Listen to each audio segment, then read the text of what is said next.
وغطائي، حولي الرمال تلفني بل من ورائي، واللحد يحكي ظلمة فيها ابتلائي، والنور خط كتابه. الحمد لله يرعى فما حمله جميع خلقه كما يحبه ويرضاه. اللهم صل على محمد النبي الأمي وعلى آله وسلم. رب اشرح لي صدري ويسر لي أمري واحلل عقدة من لساني يفقهوا قولي. ربنا يسر ولا تعسر وتمم بالخير، وبك نستعين يا فتاح. سبحانك لا علم لنا إلا ما علمتنا، إنك أنت العليم الحكيم. اللهم اجعلنا دعاة إليك وإلى رسولك. أشهد أن لا إله إلا الله وحده لا شريك له، وأشهد أن سيدنا ونبينا وحبيبنا وعظيمنا ومولانا محمدا عبده ورسوله، أرسله بالحق بشيرا ونذيرا وداعيا إلى الله بإذنه وسراجا منيرا. قال الله تعالى في القرآن المجيد بعد أعوذ بالله من الشيطان الرجيم: وأذن في الناس بالحج يأتوك رجالا وعلى كل ضامر يأتيك من كل فج عميق. وقال رسول الله صلى الله عليه وسلم: الحج المبرور ليس له جزاء إلا الجنة، أو كما قال عليه الصلاة والسلام. Hazrat Ikram, Honorable Assembly, first of all, we give all praise and all thanks to Allah subhanahu wa ta'ala for all the favors and bounties Allah subhanahu wa ta'ala has bestowed on us. And we send salat and salam on his last and final messenger Muhammad sallallahu alayhi wa sallam. Right now we're in the month of Al-Qa'dah. There's a month wherein everyone is preparing. Those who have that intention to go to Hajj, getting ready to leave for Hajj. You'll see groups starting to leave from tomorrow onwards. Different groups will be leaving. And this going for Hajj took an entire year of preparations. Those who you'll be seeing going in this following year, in this present year, they were preparing for an entire year before, making sure that everything was fully organized, both physically and spiritually. And now the time has come when they'll be leaving and they'll be going to perform this special pilgrimage, the fifth pillar of Islam, which is Hajj. And most of us who are family members, those of us sometimes who are friends and relatives of these individuals who will be going for Hajj, when we go and we see them off at the airports, we will see tears in our eyes. As well as those who will be going, they will have tears in their eyes as well. Even when they will be returning, when they return and you go at the airport, you will still see tears in your eyes, which are considered to be tears of happiness and tears of joy. Because it is a very great privilege Allah subhanahu wa ta'ala has bestowed on them to be able to make it, to go to the holy city, to go and visit the house of Allah subhanahu wa ta'ala, which was built by Prophet Ibrahim alayhi salatu wassalam. And Rasul sallallahu alayhi wa sallam has mentioned many benefits and many virtues of those who go for Hajj. In one hadith, it is mentioned from Abu Hurairah radiallahu ta'ala anhu, the Rasul sallallahu alayhi wa sallam, he says, Man hajja lillahi falam yarfus walam yabsuk. Whoever goes and performs Hajj for the sake of Allah, and whilst performing that Hajj for the sake of Allah, falam yarfus, he does not commit any yarfus, any waste time, any waste talk. Walam yabsuk, neither he does not commit any type of disobedience and sin. So he goes for Hajj, does not commit any of those sins, any disobedience. Rasul sallallahu alayhi wa sallam, he says, Raja'ahu, Raja'a ka yawmin waladat ummu. He returns as if, he returns just as the day his mother gave birth to him. So when you return from Hajj in that state, your entire slate is clear, it's clean up. So you are like a newborn, no sins. And this refers to minor sins. But when going for Hajj and in the most righteous and the most holy place in the entire world, such a place where Allah subhanahu wa ta'ala, He accepts our du'as, Allah accepts our prayers when we are praying salat, and even the salat prayed at that place, it is multiplying many times. And if an individual, when going for Hajj, he performs tawbah in the Haram Sharif, performs tawbah in the sacred lands, and Allah subhanahu wa ta'ala accepts his tawbah, Allah subhanahu wa ta'ala accepts his repentance, then his major sins will be wiped away, as well as when you return, his minor sins wiped away. So definitely when you return home, he's like a newborn without any sin. He's ready to start over again. So it is a great privilege. And another even greater hadith, Rasul sallallahu alayhi wa sallam, he says, Al-Hajj al-Mabroor.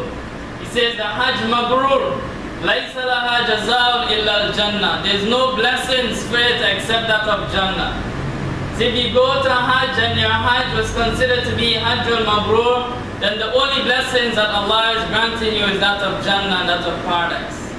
So this is a great reward, and this is what we're all seeking. All of us, we want Jannah.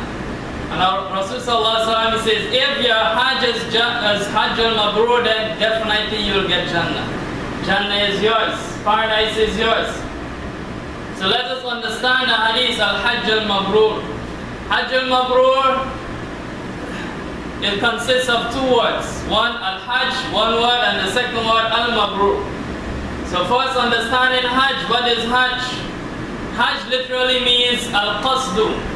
Qasdu means to intend. So in the dictionary, when you go to the word Hajj, it means to intend, Al-Qasdu.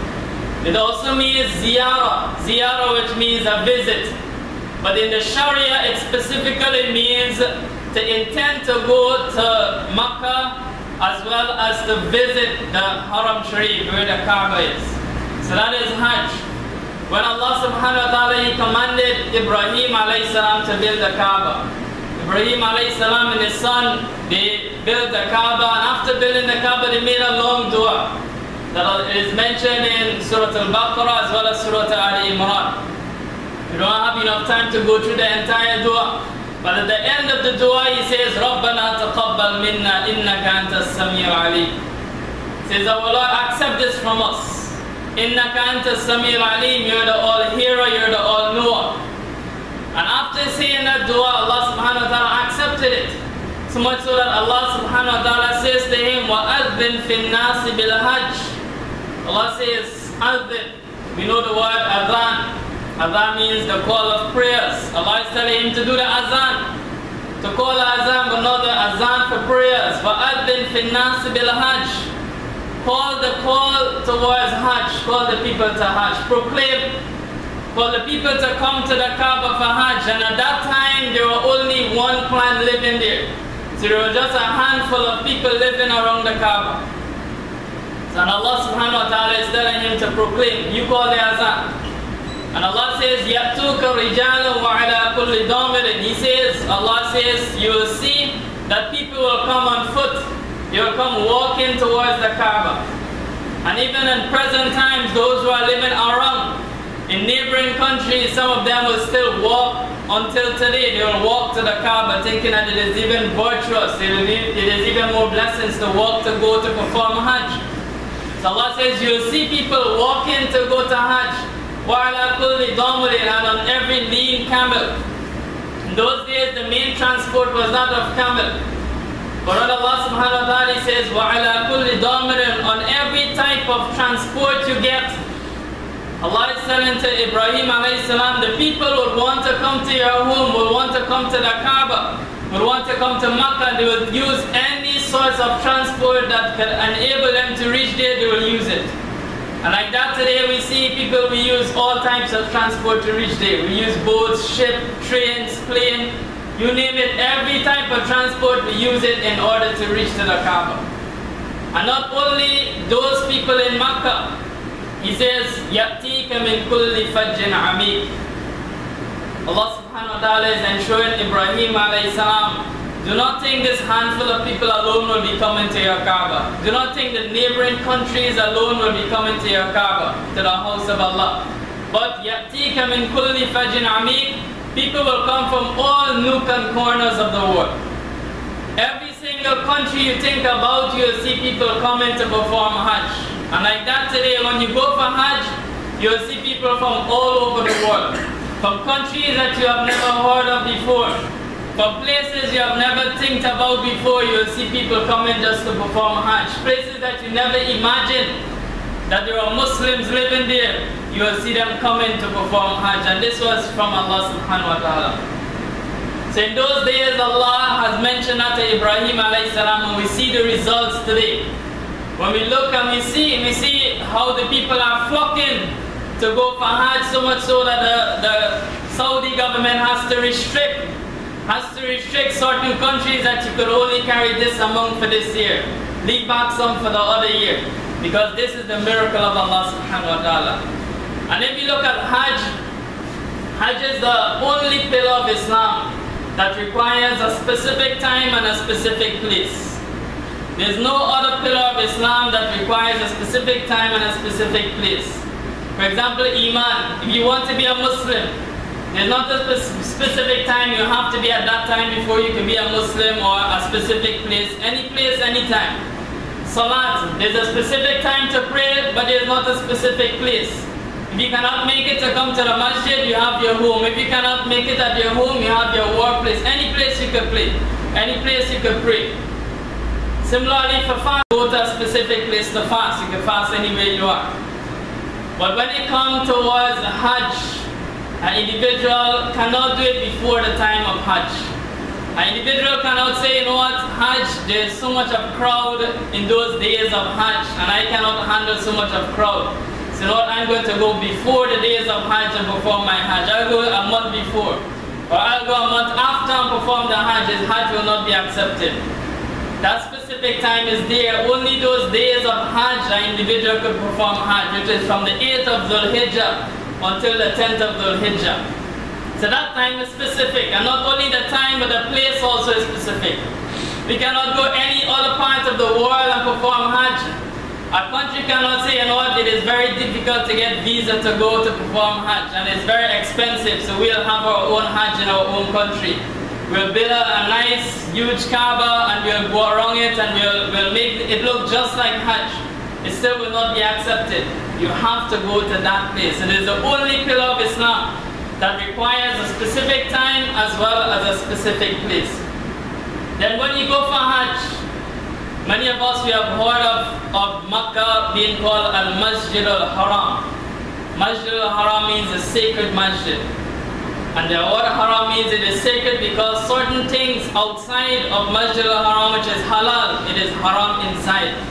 Allah has made that place so sacred that even certain halal actions outside of it cannot be done inside. So Allah has made the place itself sacred. So that is why we call it Masjid Al-Haram. Haram means prohibited. You know, haram, something which is unlawful. But that is Masjid Al-Haram, something, a masjid that makes things which are lawful outside of it becomes haram inside of it. And when you're performing Hajj, we have a cloth that you put on, which is called the Ihram. Ihram comes from the same word haram. So you get haram, then you get Ihram. So when you put on that clothing, you also become sacred. You also become honored. Things that you could do before you put it on, when you put it on, you cannot do it again. So not only the place is sacred, but when you put on that garment, you also become sacred. So much so that even if you're perspiring and you're smelling a little bad, you cannot use perfume and cannot use deodorant. That is haram, because you are too sacred. You're too respected. When putting on that, you cannot wear any sewn clothing. You cannot cover your head. Your head has to be exposed. So even if you find that the sun is hot, you still have to leave your head without anything. Any topi, any cap, anything. You have to leave it out. So it shows you that when doing that, you also become haram. You also become sacred. You also become respected and honored in the sight of Allah. And what does Allah subhanahu wa ta'ala does? Allah subhanahu wa ta'ala makes each and every one who is performing Hajj equal. Because everyone has to wear the exact thing. Nobody could wear something different from the other. And alhamdulillah, in our country, we can see the live feed of what is happening in Makkah. Whilst the pilgrims, they are making their tawaf and they're doing, you'll see it on the television. They'll show you the live feed. And if you look at 10 individuals together, you cannot differentiate which status this one has from the other. You cannot differentiate, this one look like a doctor, this one look like a lawyer, this one look like a mufti. You cannot differentiate, everybody looks exactly the same. Allah makes it equal, makes everybody looks equal. And it teaches us that in our country we might have different status. In our country might be big, might be a lawyer, might be a doctor, we might be a mufti, and when you want to reach, when others want to reach you, they have to make appointments a week before they can be able to see you. But as soon, if you intend to go for Hajj, as soon as you leave your country, you're treated just as everyone else. You're not getting any better treatment when you go over there. The same kind of treatment an ordinary man, a farmer, and a carpenter, and a construction worker will be getting over there, that is the same kind of treatment you will be getting as well. So Allah subhanahu wa ta'ala teaches us that what we have, whatever status and position, when we go there, we become equal, we become as one. We become just as the other individual, and it teaches us to reflect that that is the same situation we will be when we will be going to the grave. When we will be going to the grave, just like that it will happen. All of our qualifications will remain on our wall. Doctor so-and-so, lawyer so-and-so, mufti so-and-so, that will remain on the wall. That will not be going with us in the grave. Similarly, when we are leaving to go for Hajj, it is remaining on our wall, it is not going with us. Everyone will treat us the same way. And similarly, when we go at the bottom there, that is it. We will be equal. It all depends on what you have in your heart. And similarly, when you go and on the 9th of Al-Hajj, which is known as the day of Arafah, you go on the plains of Arafah. As far as you could see, all that you are seeing is people on a plain, and everyone is raising their hands and they are only making dua. It reminds us that we should be reflecting at that time on the day of Hashar, the day when Allah will resurrect all of us. When Allah resurrects all of us will be raising our hands and begging, oh Allah, help me, help me. As Rasulullah will be saying, nafsi, nafsi, myself, myself. We'll be begging. And like that, when we see everybody doing the same thing at the same time, and that is it, everyone has to do the same thing. We have to wear the same thing. We have to do the same thing at the same time as well. Nobody is different than the other. Nobody don't get any privilege over the other. So this is what the Hajj teaches us.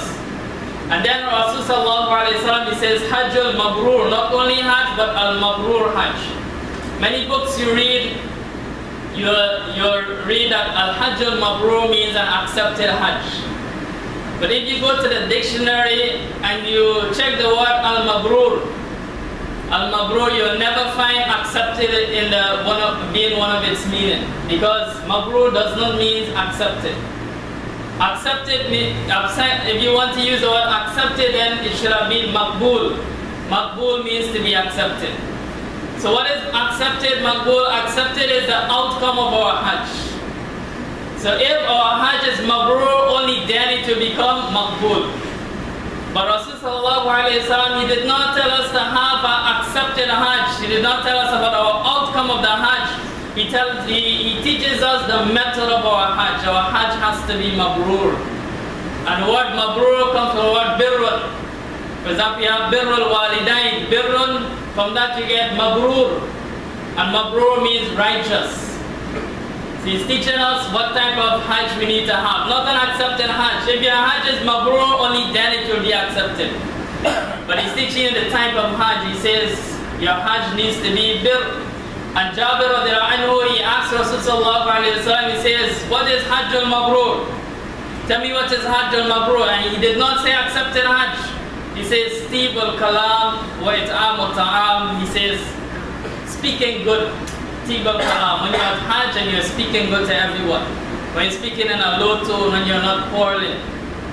So Tib al-Kalam wa it'am al-ta'am, and feeding, giving food, being generous when you're at Hajj. So that is qualities of what? Not accepted, that are qualities of being righteous. When you speak good, and when you feed, that is being righteous. So he says, Tib al-Kalam wa it'am al-ta'am.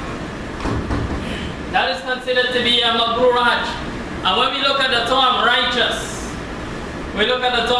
there are two things. One is those things that you should stay away from. If you want to be righteous, you need to stay away from certain things. If you want to be righteous, you need to do certain things. So, for example, in Hajj, to put that concept on Hajj, for Hajj to be a righteous Hajj, first thing is that things that we need to stay away from whilst you're on Hajj. Allah says, وَمَنْ فَرَضَ فِيهِنَّ الْحَجِّ فَلَا رَفَسَ وَلَا فُسُوكَ وَلَا جِدَالَ فِي الْحَجِّ. Surah Al-Baqarah. He says, whoever Hajj is compulsory on them, فَلَا رَفَسْ. He should not commit any rafas. Rafas means any marital relations with your spouse. So first, if you want your Hajj to be accepted, no marital relations with your spouse when you're at Hajj, when you're in the state of Ihram. Because you are sacred at that time. That time is not the time for that. And not only the actual marital relation, it also includes hugging and kissing and even speaking in such a way that will encourage marital relations. All of that should be stopped at when you're at Hajj. You should not do any of that when you're in the Ihram. So, Fala Rafas. Then he says, Wala Fusuk. There should not be any sinning. No sin at all. You should not sin with your tongues. You should not sin with your ears. You should not be sinning with your eyes. Wala fusuk. You know, sometimes we are at Hajj and still we are sinning. We pick up the phone and we start to backbite somebody. Why is that Hajj we are backbiting? Allah subhanahu wa ta'ala says, Wala fusuk. No sinning at all. Try to your best not to sin with any part of your organs. Wala jidala fil Hajj. Neither should you quarrel or argue. And that is the place you'll feel like arguing a lot, you'll feel like quarreling, you'll get very angry. And that is where Rasulullah, when he explained to him Hajj al-Mabroor, he says, Tib al-Kalam, make sure your speech is good. Even if you get angry, make sure you lower your tone as you're speaking. Even though people might be unjust to you, give up your rights. When he said, It'am al-Ta'am, giving food, it does not mean to cook a pot of food and share it out to your other Hujjaj. But it means to be generous whilst you're at Hajj. Being generous money-wise, financial-wise, as well as your behavior towards others should be generous. Even if you have to forego your rights, you need to forego your rights because you're at Hajj. So Allah says, وَلَا رَفَسَ وَلَا فُسُوكَ وَلَا جِدَالَ فِي الْحَجِّ. So these are the things we should stay away from. As for things that we should do now, an individual who comes and he prays. An individual, he prays his Zohar Salat till he prays 4 rakat fard and he goes home. He comes for Asr Salat, he prays 4 fard and he goes home. He prays Maghrib Salat 3 fard and he goes home. He prays Isha 4 fard and he goes home. He doesn't have any time with Sunnah or Nafil. All he does is he prays 5. He prays his 5 Salat. That individual is still obedient to Allah. Because he's fulfilling the commands of Allah, the obligations set by Allah. Allah commands you to pray the fard. So he's praying the fard. So he is obedient, but he is not righteous because he's not praying the extra. He's not praying his sunnah, he's not praying his nafils. He did not reach that standard of being righteous. So righteousness is when an individual not only fulfilling that which is compulsory, but add on things which are optional. The things which is not binding on him, he still wants to do because he wants that extra blessing, that is considered to be righteous. So when we put that concept again to Hajj, an individual should not only think about what I have to do at Hajj, but what extra I can do at Hajj. So he tries to fulfill all the obligations of Hajj, and then as soon as he has some free time, he tries to increase his ibadah, read more Quran, do more zikr, do more dua, do extra tawaf. When he tries to do that, then he has become righteous.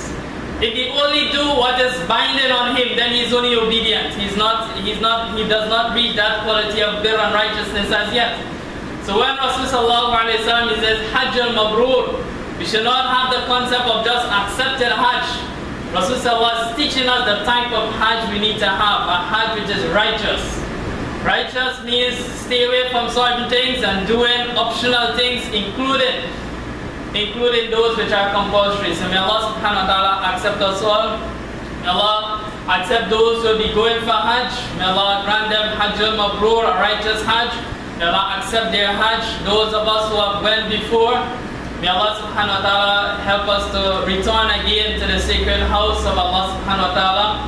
And those of us who have never went to Hajj, may Allah subhanahu wa ta'ala grant us the ability and the tawfiq that one day we will also be able to go to Hajj. Wa akhiru da'wana and alhamdulillah rabbil alameen.